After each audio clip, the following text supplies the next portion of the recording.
Então agora, abramos nossas Bíblias aí no Salmos 127. São 5 versículos apenas. Vamos tentar fazer todo mundo junto? Salmo muito conhecido, né? Salmos 127. Vamos lá. Se o Senhor não edificar a casa, em vão trabalhos que a edificam. Se o Senhor não guardar a cidade, em vão vigia a sentinela. Inútil vos será levantar de madrugada, repousar à tarde, comer o pão que penosamente granjeastes. Aos seus amados ele o dá enquanto dorme.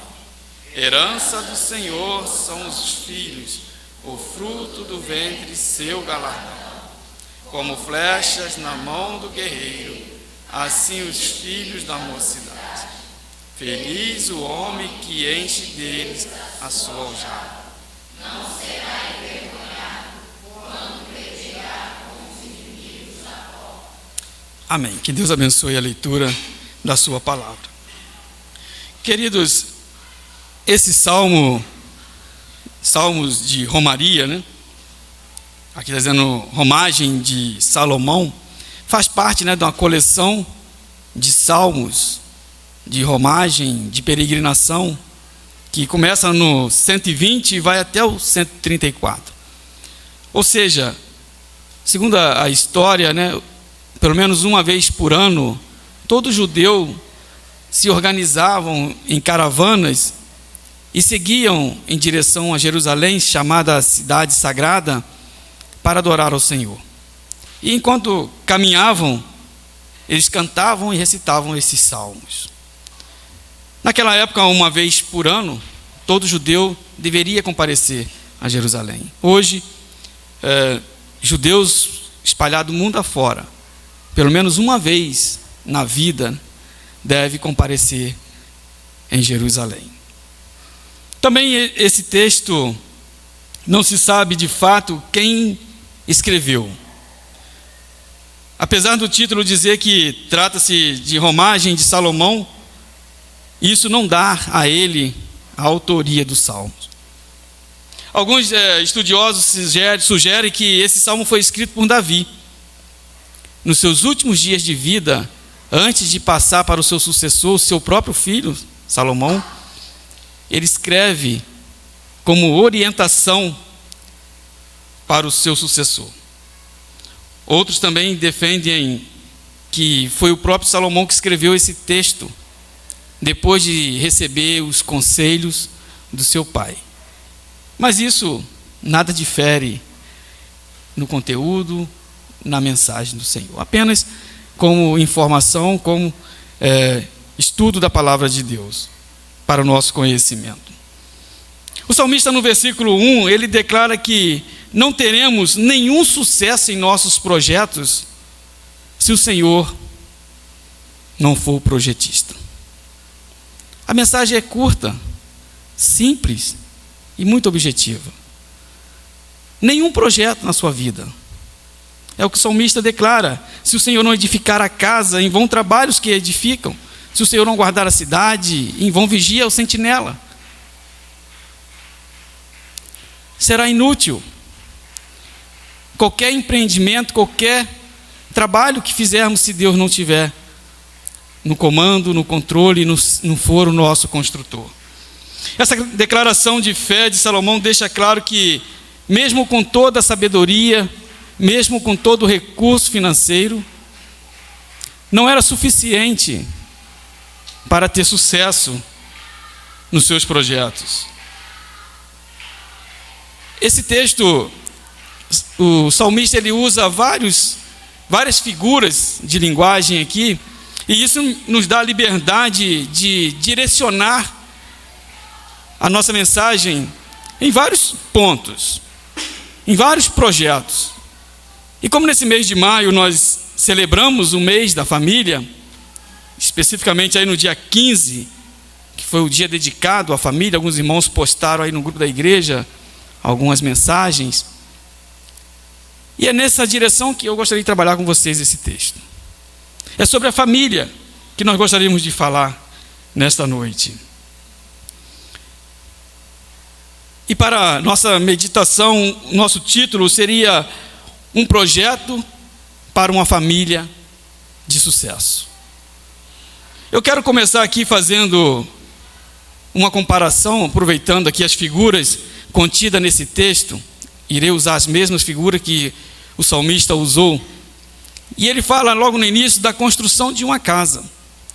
Eu não sou profissional da área da construção civil, mas, como diz o ditado, de loucos e pedreiros, todo mundo tem um pouco, né?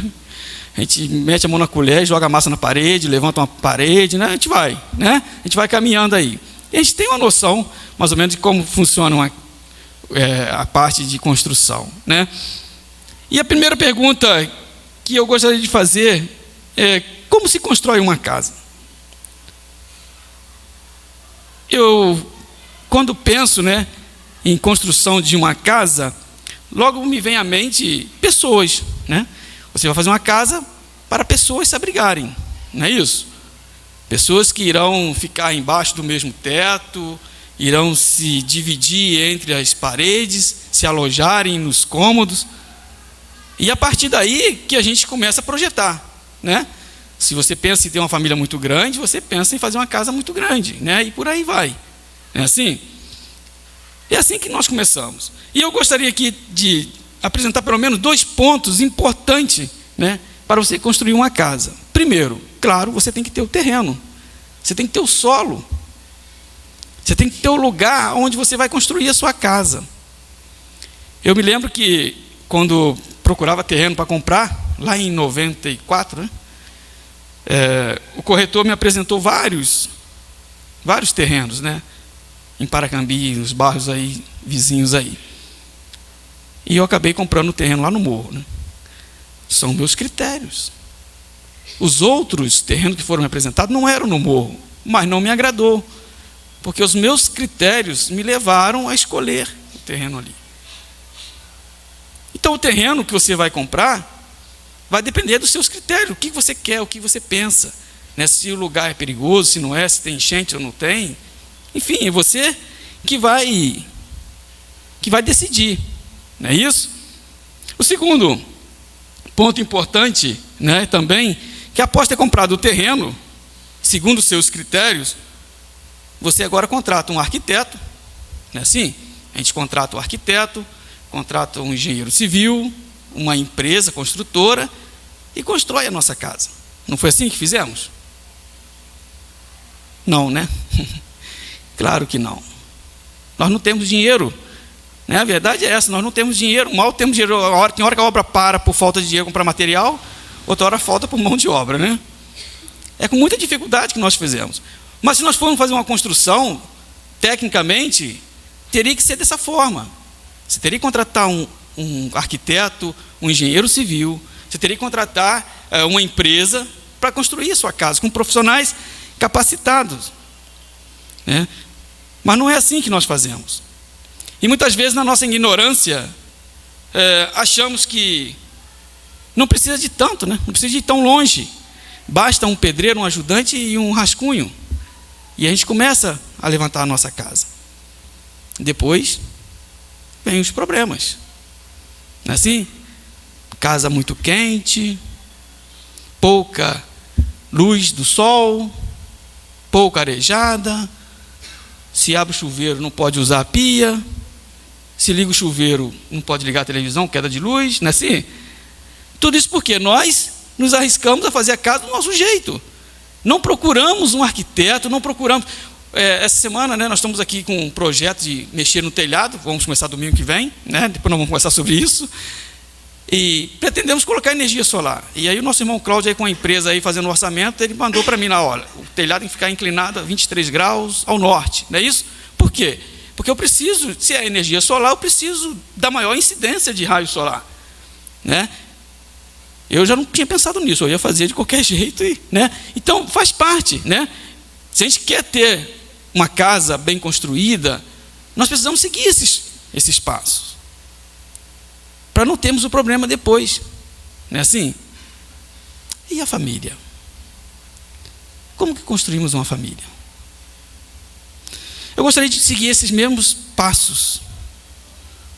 Primeiro, quando fala-se em edificar, quer dizer começar do zero, começar do plano, começar do solo. E eu quero aqui aproveitar, já que nós estamos falando de começar, iniciar uma família, eu gostaria aqui de chamar a atenção dos nossos jovens, dos nossos adolescentes que estão presentes, daqueles que estão aí para reiniciar uma nova família, recomeçar tudo de novo, não é isso? Eu gostaria de mais sua atenção para isso. Os 2 passos que nós precisamos ter cuidado. Primeiro, é o solo, onde você vai edificar a sua família. E me permita fazer essa comparação. Quem é o solo? É o seu namorado, é a sua namorada. É a partir dele, é a partir dela, que você vai edificar a sua família. E quais são os seus critérios? O que você espera no futuro do seu cônjuge? O pastor Cláudio Duarte, ele sempre fala isso com os jovens, em uma de suas mensagens, lá de suas palestras. Ele fala que você vai escolher, o seu namorado segundo os seus critérios. Se você pedir a Deus, Deus vai colocar 4 na sua frente. Mas se você tem o seu critério de escolher o mais bonito, talvez não vai ser o melhor. Mas são os seus critérios que vai decidir. Depois não adianta culpar Deus. Como ele diz, depois chupa essa manga. São os seus critérios. Você precisa pensar em quem vai ser o seu futuro esposo. Você precisa pensar em quem vai ser a sua futura esposa. Do que você espera dele? Como serão os seus filhos? O segundo passo que nós não podemos abrir mão é contratar Deus como nosso construtor. Contratar Deus para ser o nosso edificador, para ser o arquiteto da nossa família, ou da sua família. Talvez essa tenha sido a falha de muitas famílias. Sem orientação, ou ignorando os bons conselhos, constrói suas famílias e depois de pronto vem os problemas. Assim como na casa, que foi construída sem uma orientação técnica, sem um acompanhamento, e depois vem o sofrimento. E esse salmo, ele continua nos dando orientações de como ter uma família bem-sucedida. No verso 2 nos diz: inútil vos será levantar de madrugada, repousar tarde, comer o pão que penosamente granjeastes. Aos seus amados ele o dá enquanto dormem. Queridos, a família é o bem mais valioso que nós temos. Eu não tenho dúvida disso. É inegociável, não tem preço.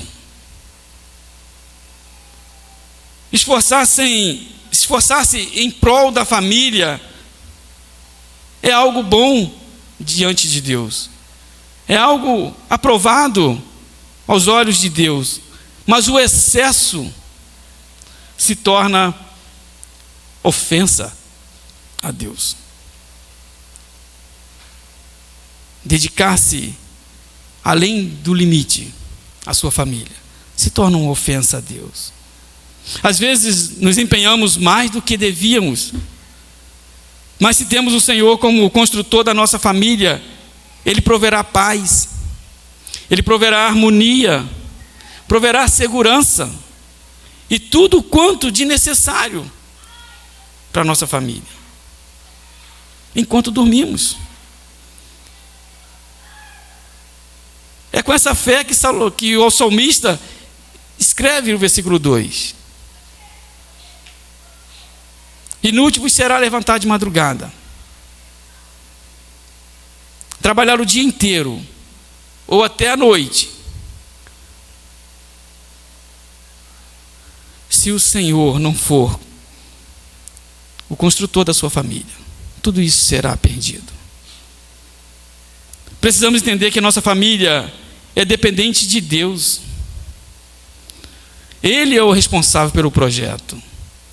Foi Ele que assinou o projeto da nossa família. Precisamos descansar em Deus.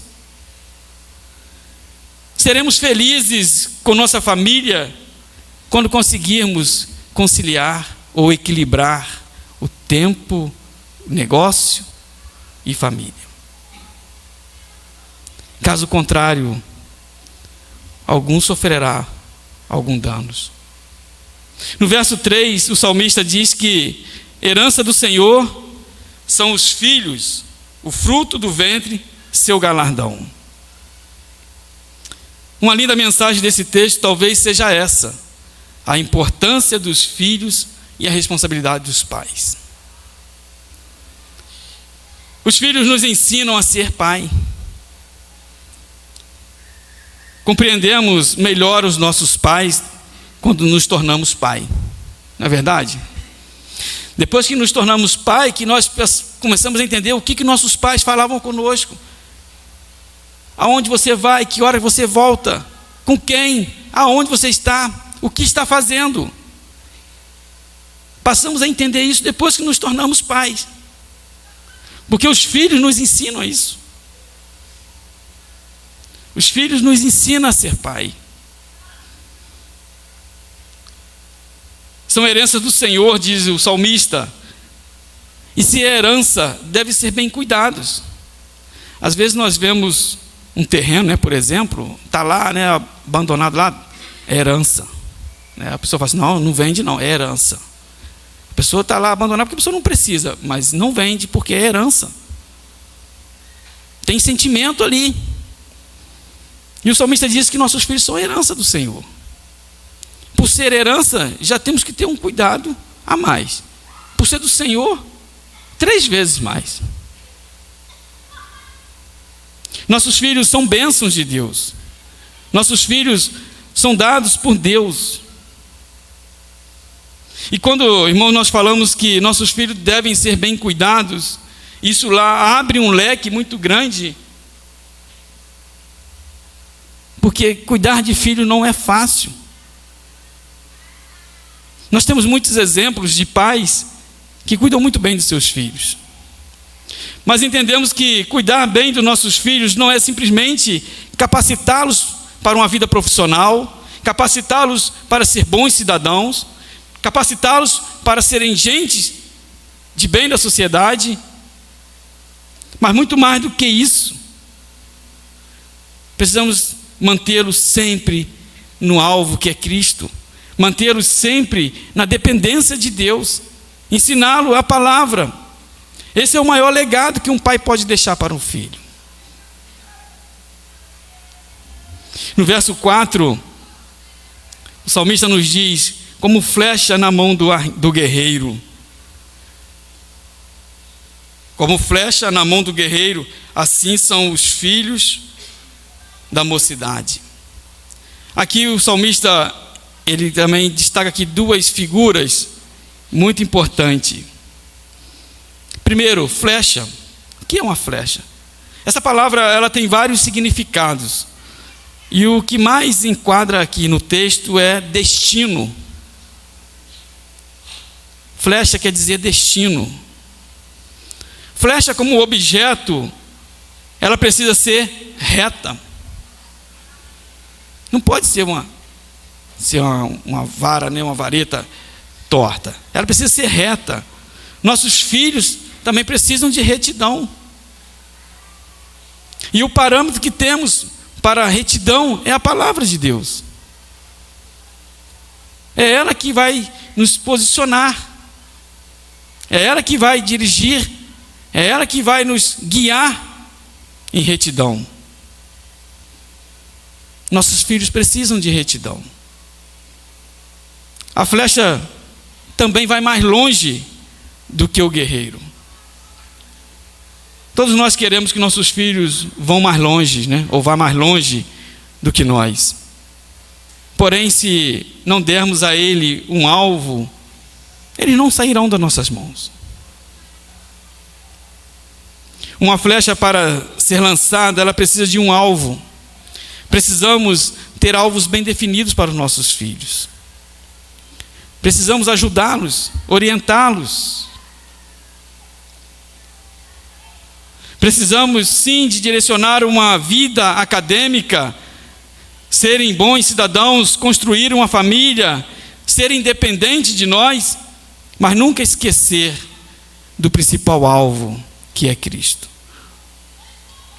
Nunca deixar de ensinar para os nossos filhos, nunca deixar de orientar os nossos filhos, que longe de Deus, nada faz sentido. Você pode ser doutor, você deve ser engenheiro, você deve ser o que você quiser. Mas sem Deus, nada disso importa. A segunda figura que o salmista aqui destaca nesse versículo é o guerreiro. Guerreiro é aquele que vai à luta, que não se acovarda, que chama para si a responsabilidade. Uma das características do guerreiro era ter braços fortes e punho firme. E nós vemos essa figura nos pais. Os pais precisam ser guerreiros, precisam ter punhos firmes, braços fortes.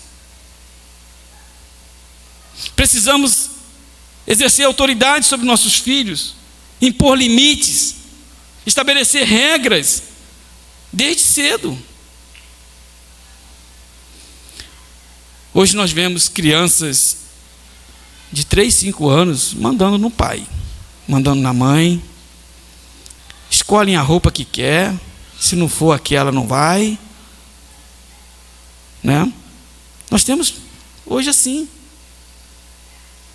Está faltando guerreiro na família, aquele que puxa a responsabilidade, aquele que chama para si, aquele que dita regras. Queridos, às vezes você pode ficar pensando, nossos filhos vão nos odiar. Não se engane não, eles gostam. Eles se sentem seguros. Você traz segurança para a sua família. Sou eu que fecho e abro a porta. Numa mesa redonda aqui com os jovens, né, da nossa igreja aqui, há pouco tempo, né? Eu fiz uma pergunta para todos, né? Cadê sua família?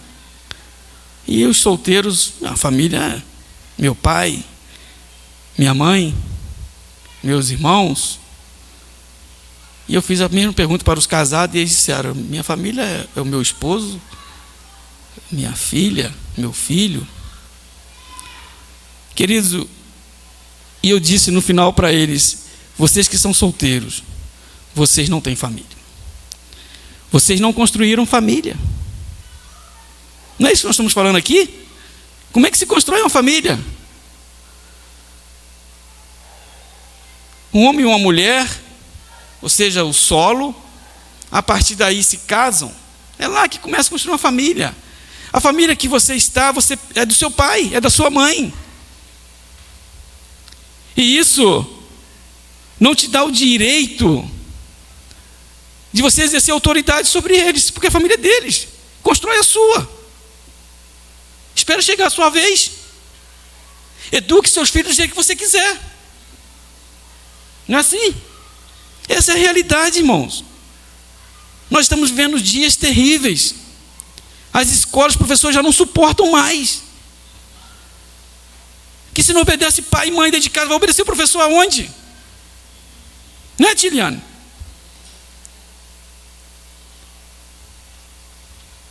Jovem, deixa eu falar uma coisa para você. Deixa de ser Nutella. Seja filho. Coloque-se no seu lugar. É o seu pai que está falando. É a sua mãe. Não é a sua amiga. Não é o seu colega. A responsabilidade é dele. A responsabilidade é dela.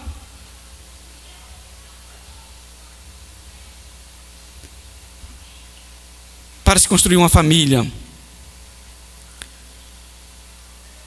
você precisa ter um bom solo, um bom esposo ou uma boa esposa. E a partir daí, se Deus o abençoar, terá filhos, senão também vocês continuarão a vida a dois. Uma família só terá paz se cada um souber qual é o seu pai, o seu papel. Quando o filho souber onde é o seu lugar, quando a esposa souber onde é o seu lugar e o marido souber onde é o seu lugar, a família terá paz. Cada um no seu quadrado, cada um respeitando o seu espaço, suas limitações.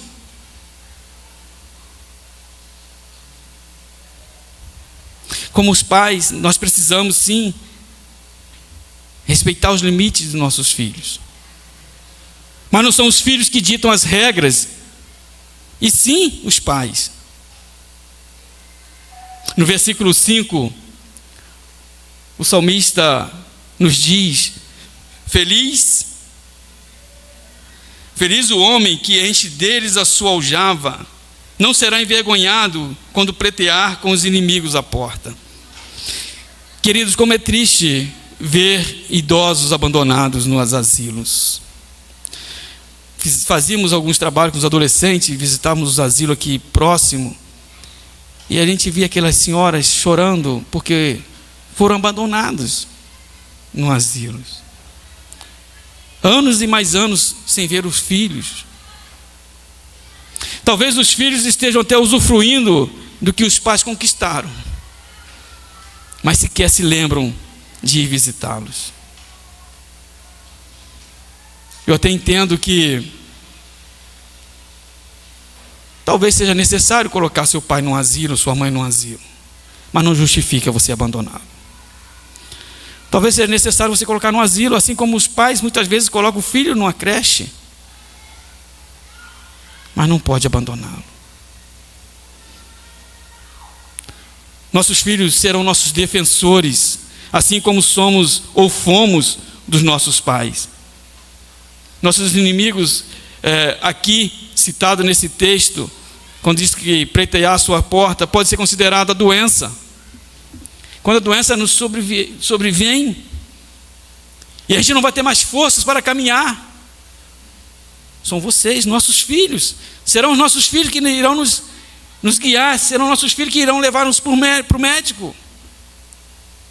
Essa é a regra da vida, irmãos. Esse é o ciclo.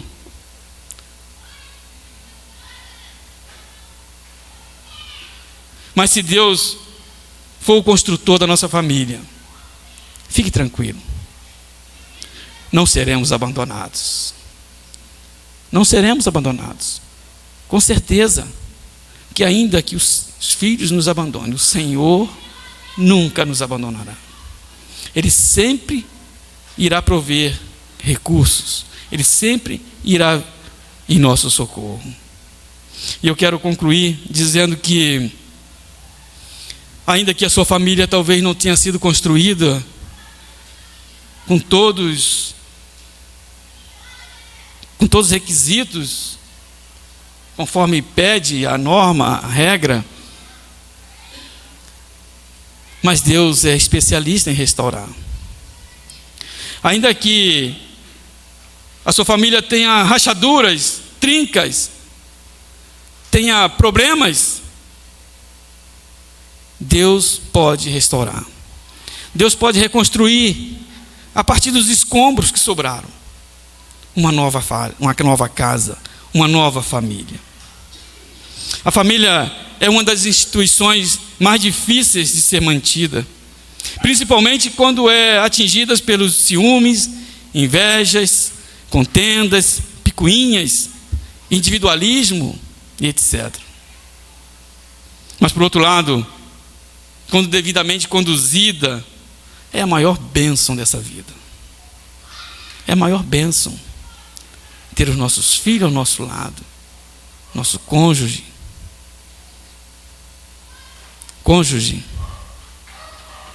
Ame-os. Colecione momentos bons. Compartilhem momentos ruins. Pais, cuidem dos seus filhos. Lança-os como flecha em uma direção, em um alvo. Filhos, amem e defendem seus pais. Que Deus nos abençoe. Amém.